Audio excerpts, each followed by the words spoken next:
Alrighty, so for Sammy's program, I chose the Hip Hinge test.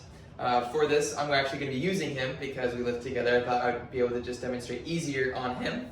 For this Hip Hinge, what I'm actually going to be using, I'm going to be using this broom right here. And this is going to be a nice tactile cue to help him with the motion.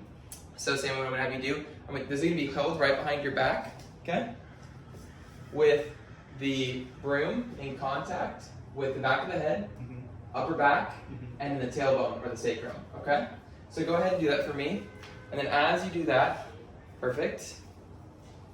Excellent, so then have that head in contact, you feel the upper back and you feel the sacrum, perfect. And then go and have that hand just right behind the head if you can, perfect. Alrighty, excellent. So then for this one, so go and separate your feet just about shoulder width apart for me, that looks excellent. Slight bend in the knees, excellent. So now we're in the adequate positioning for this exercise. So now what I'm going to have you do is from the hips, you're then going to be pivoting forward. So you're going to let your chest drop towards the ground without bending your knees any more than they already are. Okay. So go ahead and do that for me. So go and pivot all the way down. Good, good, good. And then when you feel a tug in those hamstrings, that's when I want you to stop. Do you feel the tug in the hamstrings there? Excellent.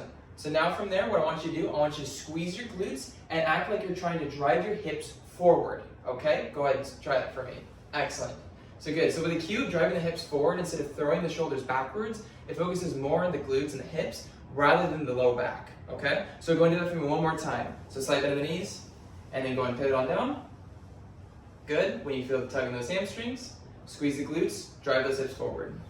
Excellent. And then that's going to be the hip hinge using a broom.